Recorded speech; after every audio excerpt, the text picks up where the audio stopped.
Welcome to the Sanity Project Podcast, where you can awaken your mind to clarity and success even in today's life challenges. We're here to provide insights and solutions that will help you live a sane, healthy, and prosperous life. Here's your host, Joanne Victoria. Hello, everybody. This is Joanne Victoria, and welcome to the Sanity Project Podcast.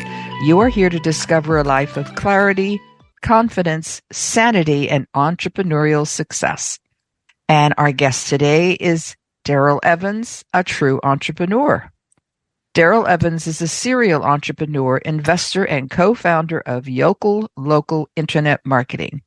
He and his team have helped entrepreneurs and companies to generate over $300 million in revenue online since 2011. He's personally started and or operated 6 businesses since the age of 20. He is passionate about entrepreneurship. When he appears on podcasts, he loves sharing the lessons, mistakes, and breakthrough frameworks that have helped him and hundreds of other businesses market profitably, grow sales predictably, and build superstar teams. Welcome to the show, Darrell Evans. Hi, Joanne. Thanks for having me. I'm glad that you're here, Darrell. How did you become an entrepreneur as you see it? I became an entrepreneur out of a burning curiosity that, so I guess it started with me taking a real job and as a fry cook and working hard and doing what I was told and doing a good job and moving up through the ranks, but then having a curiosity. And I like to say it was from me going to the grocery store with my mom in my teens. And I would go to the store and I would wander over to the magazine rack, and it just was my eyes moved towards Inc. magazine, Forbes magazine, Entrepreneur magazine, Business Opportunity magazines. And that's just where my eyes went. I was an athlete growing up. So you would have thought I would have been looking at ESPN or sports or Men's Health or what have you, but it was always towards the business side of the shelf. And so I started my first business when I was 20. When I was in college. Some would call it a side hustle, wouldn't call it a true business, but it was a business. I had to buy products, shirts, hats, sportswear, T-shirts, again, tied to my interest for sports. I'd go out to a swap meet, pay for my rent fee for the day, buy my product, sell some product, make a profit, order more product, and keep it going. And so that was sort of the thing that made me curious about it. And from that point on, it was... I spent some time at Taco Bell here in the United States and got a chance at an early age to run the restaurant and be a general manager and see the P&L and realize the impact that I was having on the business. And then I compared that to my salary. That little part. Yeah. And so that was sort of the beginning of my journey. Yeah, we all have to start somewhere. And when we do start, it's amazing where we can go if we keep moving forward and trust our intuition and our opportunities. Yeah. So you have a podcast. It's called the Mind Shift Podcast. And your goal is to help your entrepreneurial audience grab at least one mind shift that could catapult them to their next level of success. So give me one of those mind shifts or more. Yeah, thank you. Thank you for mentioning the show. We started the show in 2019, and the show was born out of my own personal life experience around having to shift my mind around a very difficult life circumstance. And what I learned during that moment was that there was a new fact that I had to deal with in my life, and it had to do with my son's mother and I splitting back in the late 90s, and we had 2 boys, and she decided to move to another state in the country, which was 1,300 miles away from where I lived and where we were. And while that bothered me to no end in my immaturity, but she was a grown woman and she can choose to live where she wants after we split, I just never saw it coming that I would not have my 2 sons in my presence on a daily, weekly basis. And so when I had to face the reality that they were going to live 1,300 miles away, and there was going to be split time and travel back and forth. They're 8 and 2 at this time, so I'm doing all the traveling back and forth, etc. I realized that my desire to be a great dad and a great father to them was going to take on a new meaning. And so I had to shift the way I thought about what it meant to be present in their life at that time. And that was the beginning of the Mind Shift podcast, though I didn't start it until 2019. And largely what we speak about on the show is the facts that we all encounter, especially in the world of entrepreneurship. Whether it's a COVID, whether it's a recession, whether it's supply chain problems, whether it's someone not showing up for work. But now the facts are the facts. So what is the second part, which is what are we going to now do? What is the new decision that we're going to make? And so we like to talk about in the Mindshift podcast, and I bring on entrepreneurs and we talk both life and business and growth.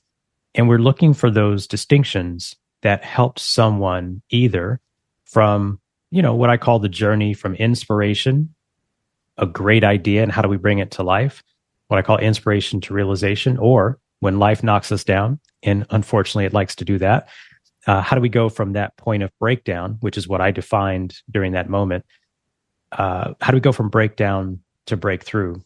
And I think that process that I had to work through was one of the biggest shifts in my life. And I realized that I'm not unique in that. And so I wanted to share that dialogue of what other people had gone through in both their personal and in entrepreneurship and journey as leaders, and uncover those so that it could be a blessing to others who may be facing similar decisions. And Joanne, most of us know that we sometimes are going through something and we think we're the only person on earth ever Absolutely.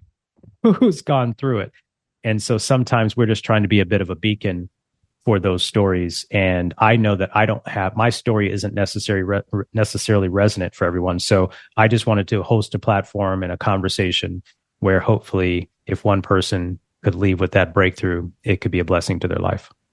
Well, even saying the words puts it out there in the universe. Mm-hmm. When you're going from breakdown to breakthrough, just saying those words make a difference. Yes. Yeah. And along the way, you will capture the form of how this happens. So where are the boys now? They're probably obviously older. They are, yeah. So the boys are now 30. Let me just give you the 2023 ages because their birthdays are coming up. So 31 and 25. And then there's a daughter in the mix now. She's 19 at college. And we have a blended family. So we actually have 5 kids total now, 3 by my side and 2 by her side. But so we're 33 down to 19, 3 boys and 2 girls. And so they're still in Texas. My 2 sons are in Texas. One is a teacher, basketball coach, etc. The other one is the head of a fitness club out there. He's the head of sales and general manager. But I will say that the goal at the time was to be a good dad. And I realized later I would not be the one who would be able to determine if that was true. And so I'm happy to say that I have great relationships with my sons as well as so I have great relationships with them. We speak regularly. I now have 4 grandkids between the whole bunch of them. And so it's just, it's been a blessing. Congratulations. Thank you. For not only your group of children and grandchildren, but for being able to figure out a way to make it work. Yeah. Yeah. I'll tell you Go ahead. Oh, go ahead. I'll tell you that some people have asked me, some people who are close to the story, that part of the story, they'll ask me, so what did you do? Like what? So someone will say, well, Darryl, you were faced with the fact, but what was the new decision? And my new decision was, by the way, this is before FaceTime. They're 8 and 2, so they're too young now. If you're if you're 8 years old today, you probably have a smartphone in your hand already. But this is 20 years ago, more than 20 years ago, 24 years ago, something like that. And I just made a decision to call every weekend, whether they said a word on the phone or not. What do you expect a 2-year-old to say? Not much. Right. Not much. Right. With the 8-year-old, just I don't know if he's playing video games. I don't know if he's watching cartoons. But I just made a decision to call every week and see how that played out. And then I never missed a visitation. I had them all summer. Her and I were just amicable. Obviously, as breakups happen, there's a little bit of difficult feelings at the beginning, but we worked through those pretty quickly. And we actually amended the court visitation because it just didn't make sense the way the court broke things up. And her and I talked about amending that for visitation. And so we amicably came to that. And that one of those, just, that scene in my life made me convinced that entrepreneurship was the only path for me, because how was I going to go to a corporate job and ask for as much time off as I needed to travel back and forth to Texas? And what was I going to do? Travel back to Texas, bring them back home, because that was the trip for a number of years. I'd go get them, bring them home, take them back home, come back home for whatever the time period was I would have them. But it wasn't a company on the planet that was just going to let me do that, right? I mean, the amount of flexibility I needed, I had to create. And that's what was one of the big drivers of making sure entrepreneurship worked. And being able to create is part of being an entrepreneur. Mm-hmm. Because you've obviously, been an entrepreneur in training when you were working at Taco Bell. Yes. That's where you found out you were ahead of the curve and you needed to make as much money or more money than you were making at that time. And, very few people make that leap. Yeah. And you put that, and then you put family on top as well, because divorced or not, you had kids, period. That was it. Right. And they needed attention, and you needed to know that they knew that you were attending to them, that therefore your phone calls, weekly phone calls. Mm-hmm. Yeah. So tell us about this entrepreneurial DNA. What do you think it is? I think every person, whether they're an entrepreneur or not, I think the specific to entrepreneurial DNA, the DNA stands for definite natural ability. And I go back to the early 2000s when I was in the mortgage industry, starting a business there. And there are multiple sides and multiple aspects of running and growing a business. I think there's generally 8 disciplines or departments or pillars in the business that have to be looked after, right? You got to look after HR, you got to look after sales, you got to look after marketing, you got to look after operations, finance, etc. And I think as an entrepreneur, especially when we're first getting started, we inherently feel like we have to do everything. And a lot of times it's if we're not funded like venture capitalists and things of that nature. And most of my audience and most of the people that I work with are small to mid-sized companies that were started by a founder, bootstrapped to a large extent. And I think when we're working in that environment, we get caught up doing way too many things and trying to learn too many things, feeling as though we are not able to find the right resources until some given point in the future when we're $1 million company or whatever. And so to me, I'm always talking to my clients about what is your definite natural ability when you wake up in the morning. And what does that mean? It means whatever it is, it is. You might not be great at sales. I hear this from a lot of my coaching clients. I don't like selling. I don't feel like I'm good at sales. They found themselves as a sort of accidental entrepreneur. Maybe they had something trigger at corporate America. Now they found themselves as an entrepreneur and they kind of despise sales. So it's okay if that's not your definite natural ability, but you've got to find someone who has that. And so we try to identify what it is that they bring to the business that no one else can do. And we try to then look for the resources that, whether that's a virtual assistant, whether that's an outside resource consultant, specialist, agency, coaching environment, mastermind group, whatever it might be, to get them plugged into. Because, and I know you talk about this idea of burnout. Like burnout is real. It is real. Yeah, people don't, I've been doing this for years and people don't get it, but that's okay. Yeah. They'll get it when they're down on the bottom. Right. But there's a way to understand why sometimes, and you would love to hear your thoughts on this, but I found that we burn ourselves out because we fail to make new decisions. And I know for a fact, Joanne, that when I do certain things in my work, in my business, my head starts to hurt. Not like with a physical ailment, but I have an energy shift when I'm doing something that's outside of my definite natural ability. And it's a learned task that I may be doing, but it's not natural for me to do it.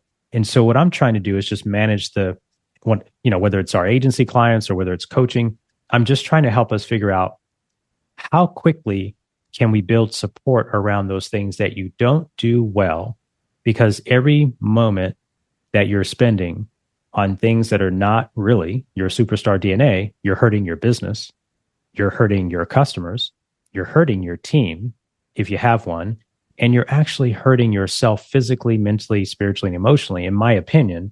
And I'm speaking from firsthand experience. So this isn't something I've seen and witnessed. It's what I've dealt with. And it was a coach who was in my ear 20 something years ago who helped me understand this concept.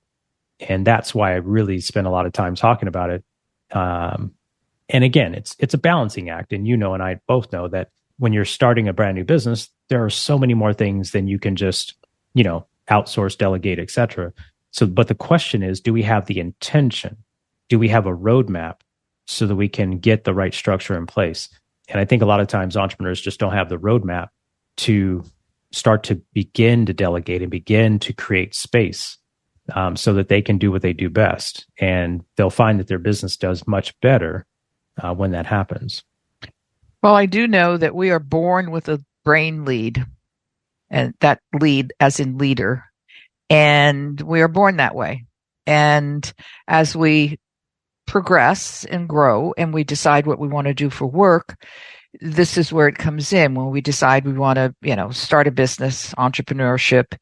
And we go, you were saying how you were tired. That's because you were where you shouldn't be in your brain. Mm-hmm. Mm-hmm. And you were truthfully tired. And it can exhaust one. So It's important to know what that brain lead is. If you can do that, there are books about it. But again, it's been around for years. It's nothing new, except we don't acknowledge that, I don't like that. I don't have to do that. It's kind of simple. And that's what we have to figure out. Let's find somebody who loves to do this, and we'll hire them temporarily, full-time, whatever we need to do. And I don't have to do it. It's so true. Joanne, what you just said is so powerful. I mean, when I got the concept that someone, and this is going back 20 plus years when it happened, that someone in my work at that time, this was running a mortgage company, they actually enjoyed the 300 pieces of paper that had to be processed on a transaction. They enjoyed fax machines. And I'm not saying they literally woke up loving the fax machine, but because their mind that was part of how they were wired. Yes. And I was like, you're kidding me? You actually love this stuff? So, it's liberating. It's liberating to know that there is someone on the planet, and today we can say planet, not just in your local market, not just in your country, but someone on the planet who will willingly take care of those things that are not a part of your DNA. And we have to honor that and look to find those people as quick as possible. Oh yeah, that's why all of these, what do you call them? Freelancers or? Yes, that particular breed of freelancer, they're happy. Yeah. They're happy doing the detail work. I cannot do the detail work. I hate the detail work. I hate paperwork. I create a lot of paper, but I don't like it because it's not the best use of my time. And that's what you had to figure out, and you did it, and then you move forward. And that's part of what being an entrepreneur is discerning the difference between what you need to have done and what you like to do. Yes. Yes. And then there's always somebody. I mean, if you have a group of 4, you're going to find somebody who's going to want to do that. And if you have a group of 2, you're going to find somebody who wants to do that. That's the way it works. But it's important to make that distinction. I don't like making cold calls. I don't make them. That's right. It's simple. It's simple. It's straightforward. I would just bomb. I like a warm call, anything but a cold call. It's like, what am I doing interfering with somebody's life? I mean, forget that's all the drama behind it, but that's not what I'm made for. I'm made for performing, for being in front of the room, for being in front of the group, for helping the entire group of people move forward. I'm not paid to call up a stranger. I love it. I love it. So funny story. So how did I get in marketing? You didn't ask that question, but not yet. No. I just have to laugh. I'm laughing because I was in the real estate industry. So in my 20s, I started the e-commerce little thing. It wasn't e-commerce. I'm sorry. It was at the swap meet. But I then became a real estate agent, got my real estate license. And of course, if anyone has ever been in real estate, you don't get paid anything unless you sell something. And they teach you all of it back then, still to this day a little bit, is cold calling. And so I did have to learn how to cold call with all the scripts and all the objection handling techniques. And it didn't take long for me to realize exactly what you said, which is what made me go on a journey to learn how to be a better marketer. And it was every time they pick up the phone, I'm interrupting them. Mm-hmm. And I'm like, I don't like this. They don't like it. So since we both don't like it, let me try a different approach. And that's what led me down learning about direct response marketing and advertising and copywriting.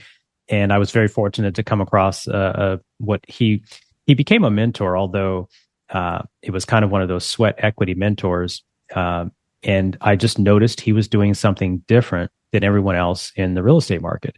So I just, I don't consider myself the smartest person on the planet, but I did read a book that said, if you find someone doing something that you want to do, get as close to them as possible and model what they're doing. And that was by Anthony Robbins. And I want to say it was either Unlimited Power or Awaken the Giant Within. It was one of the first books I read in personal development in my early 20s.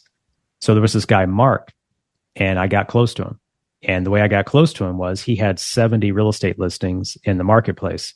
Well, he can't sit all of those open houses on the weekends. And he had a team of like 12 people, but I could do the math. There's still a deficit.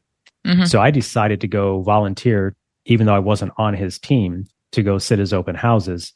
And he'd benefit in as well as I would benefit if someone came in and wanted to buy it, because he would make the sell side commission. I could make the buy side commission. And I started noticing how he was doing his marketing. And of course, it led to me reaching out to him and saying, hey, I'm not sure if you can spend any time with me, but I'd love to know what you're doing. And that was sort of the beginning. And that's what kind of got me into the world of marketing. And then, of course, transitioning that online in 2003 when I was in the mortgage industry. But anyway, your point was, I don't like interrupting people. And that was a trigger for me as well. And yes, the irony is I also was in real estate in the old days, and I got my first listing from a cold call. All right. And I would knock on doors. I would call people. I would do all I was forced to do by the manager of my company. Hated every second of it, but being, the way I was brought up, I was pleasant, so on and so forth. And the first listing I got was in my neighborhood. And it went on from there. And I didn't have to cold call anymore because I broke the barrier, broke the sound barrier, whatever barrier I broke. I just didn't have to do it again because I did it. And I just still didn't like it. But I figured out another way to get in touch with people. Basically, if you get off your butt and move, you're gonna succeed eventually.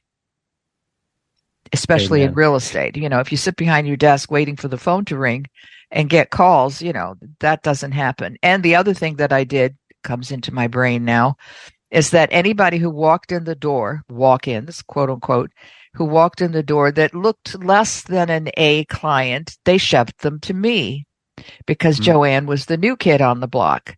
Well, lo and behold, I would find the money and we would sell and I would have a sale.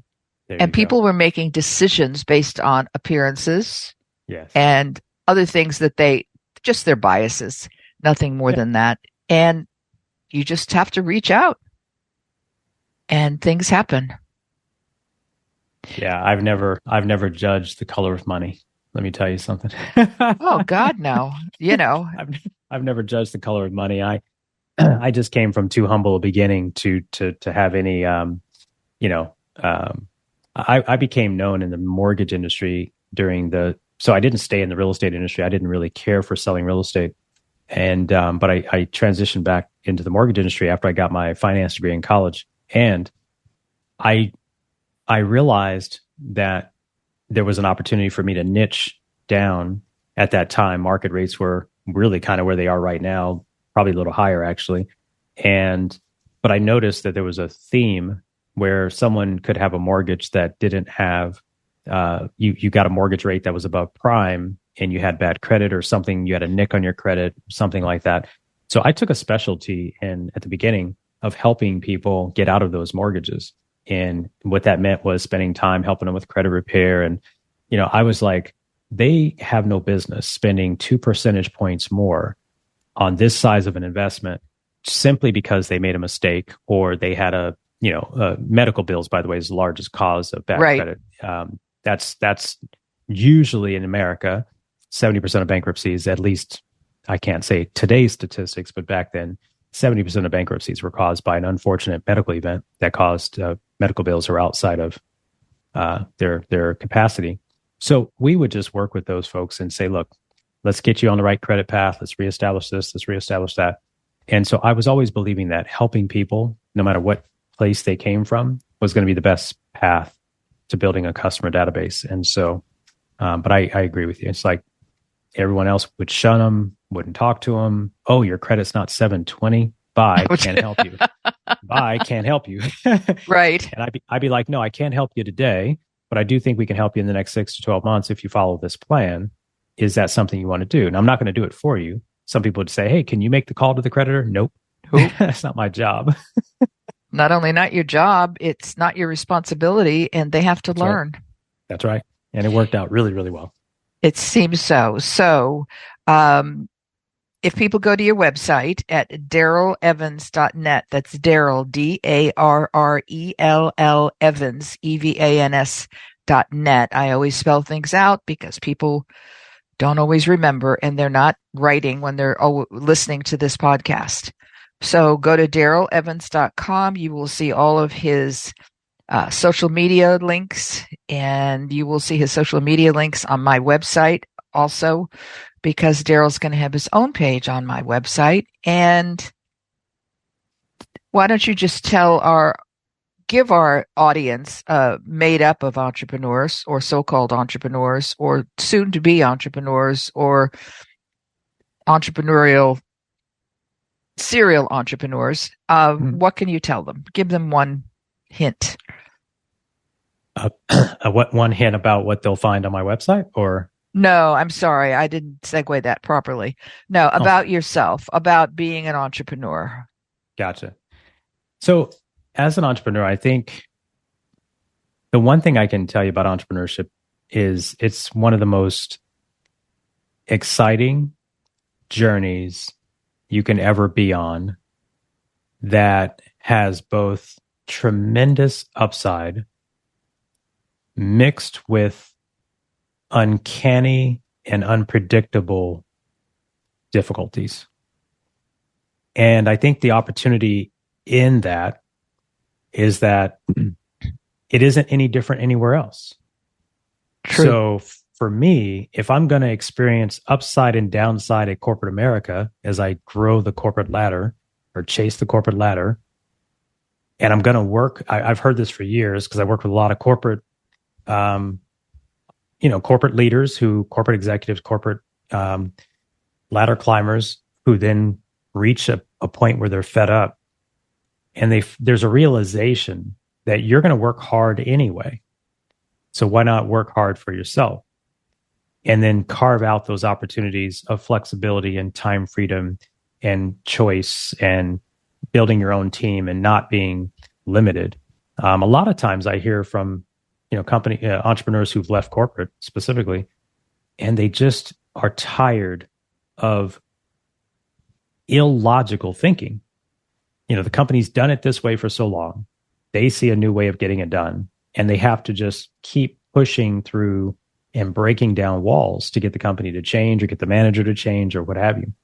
But I would say entrepreneurship is one of those things that I believe is the best thing to do if it's right for you. It isn't always right for you, but it is one of those things that I think is one of the best things you can do as an entrepreneur. It'll serve you, It'll serve your customers, it'll serve your family. And if you have a heart of service and you're not just chasing the money presented by the opportunity of your product or service in the marketplace, that's the number one thing. You have to really believe in what you're doing. And I've been in the world of marketing for a long time. I believe in what I do every single day. Does it mean it works exactly the way I'd like it to for every single customer the way I'd like it to? No, that's part of the reality of it, right? But I would say continue your path, continue staying around this podcast with Joanne, continue to grow and develop and embrace the wins as well as the learnings. There we go, people. You've got it direct from Darrell Evans, darrellevans.net. And I want to thank Darryl for being here today. And I'm going to say goodbye to everybody today. Thank you, Darryl. Thank you, Joanne. Thanks so much for having me and hosting this conversation. I hope you enjoyed this episode of the Sanity Project Podcast. Please go to AskJoanneVictoria.com to listen to more podcasts. Check out Joanne's coaching programs and get a free copy of her report, 5 Steps to Achieve Life-Work Harmony. That's AskJoanneVictoria.com. Take care, and thanks for being here.